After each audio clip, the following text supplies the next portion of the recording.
احذر بني جماعة الإخوان احذر بني جماعة الإخوان واسمع حروف مقالتي وبياني فهم العدو لأهل سنة.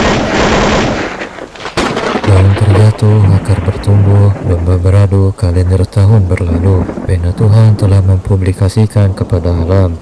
Manusia menunggu kejadian alam. Tahun-tahun berlalu, usia bumi semakin rapuh.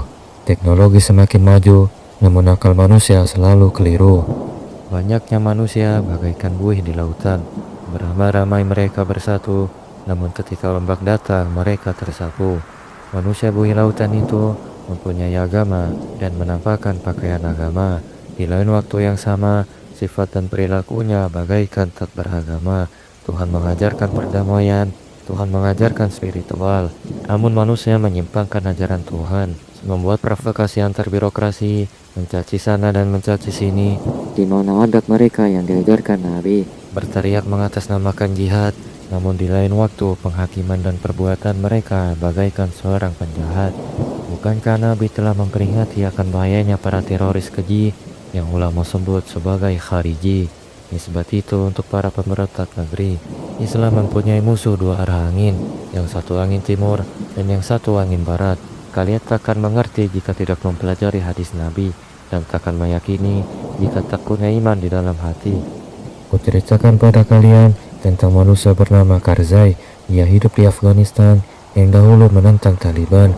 Semangatnya Karzai bagaikan api yang berkorbar untuk membela keadilan dan memberantas kezaliman. Ia bagaikan pahlawan negeri yang padahal ia seorang pemberontak negeri. Taliban yang dulu memimpin Afghanistan, tiba saatnya Karzai bantai, yang serangannya itu bagaikan badai. Menolak Karzai dalam pemberontakan negeri, kini kilang minyak berganti alih. Yang dahulu suplai ke arah Persia kiri, lalu pindah haluan menjadi bisnis untuk bangsa Romawi. Tidakkah kalian berpikir betapa banyak kisah pemberontakan tak bermakna yang padahal sama-sama didanai mafia? Tangan mafia selalu bersih walaupun mereka dalam keadaan hadas, karena anjing nerakalah yang membereskan semua pekerjaan kotor itu. Kuceritakan kisah Lubnan yang dahulu mereka hidup dengan damai. Datanglah sebuah milisi drama yang penuh tangan berlumuran darah. Mereka menamai dirinya sebagai tentara Tuhan, namun kelakuan mereka bagaikan setan. Mereka menginjak nama Abu Bakar dan Umar hingga membakar Masjid Lubnan yang dinamai Masjid Abu Bakar dan Umar. Mereka bukanlah pejabat negeri, mereka hadir sebagai oposisi, berteriak atas nama keadilan, padahal mereka sendiri tak punya pendirian. Lubnan hancur karena Yahudi, disebabkan ulah milisi syaitani. Milisi itu memerangi Yahudi tanpa tahu konsekuensi, dan mereka tak peduli siapa yang akan tersakiti. Di lain tempat, aku tertawa sambil menangis yang dilakukan milisi agamis. Mereka menginginkan kemerdekaan negaranya tanpa tahu apa arti merdeka. Nabi mengajarkan perjanjian Hudaibiyah, Nabi mengajarkan strategi dan hijrah, bahkan Nabi mengajarkan dakwah dahulu secara sirriyah. Namun milisi agamis itu tak peduli apa yang akan menimpa warganya. Yang mereka tahu kelompok mereka harus selalu ada. Setiap mereka melakukan perlawanan, nyawa warga sipil muslim selalu berkurang. Wilayah negeri mereka semakin menepi, pasokan listrik dan air tak bisa diharap lagi. Kemerdekaan apa yang mereka harapkan? Mereka menyerang musuh di bawah tanah, lalu musuh balas yang akan membabi buta pemukiman warga. Mengapa mereka tidak melindungi warga di bawah tanahnya, lalu mereka keluar dan berperang di atas tanah?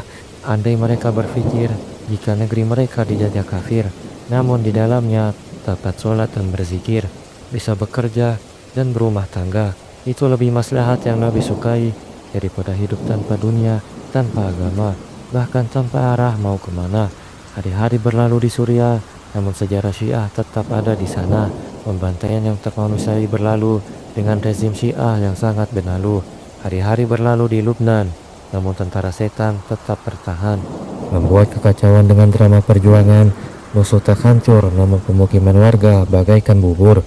Hari-hari berlalu di Yaman, tentara Houthi semakin beradang. Tak tahu apa tujuannya, tak jelas apa urusannya.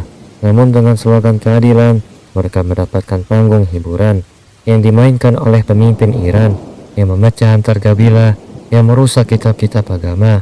Kubatalkan syair marahku untuk para musuh bagi agamaku, agar umat Islam tahu mereka adalah musuh yang benalu. Kehancuran negeri Arab disebabkan negeri Majusi yang mereka ciptakan sebuah kelompok milisi yang mengatasnamakan Syi'i, menaruh kotorannya di seluruh negeri, yang membersamainya dengan pemikiran kiri. Tidaklah Syi'i dan kawan-kawannya ada di suatu negeri kecuali mereka menjadi benalu dan menjadi sebab kehancuran negeri. Tidakkah orang Indonesia berpikir mengapa Pak Prabowo ikut gabung dengan Board of Peace? Belajarlah dari Arab Khaliji, yaitu Oman, Kuwait, Qatar, Saudi, Emirat hingga Bahrain. Mereka kaya raya, subur dan bahagia. Mereka mau bekerja sama dengan kafir Amerika, yang sebenarnya mereka pun tak mau bekerja sama dengan mereka. Ada sesuatu yang tak bisa dijelaskan awam tentang arti birokrasi dan politik panas antar negeri, namun SDM rendah selalu mau diprovokasi. Kalian bisa melihat yang telah terjadi pada negeri mereka yang hancur, yang menentang kafir barat, yang ingin tetap menjadi budak kiri, dengan syair keadilan dan kebebasan negeri. Jika kalian telah mendengar syair ini, katakan kepada seorang yang berjiwa milisi, yang ikut serta dalam oposisi, katakan kepada mereka, wahai bodoh pendusta, bukan begitu cara main dunia.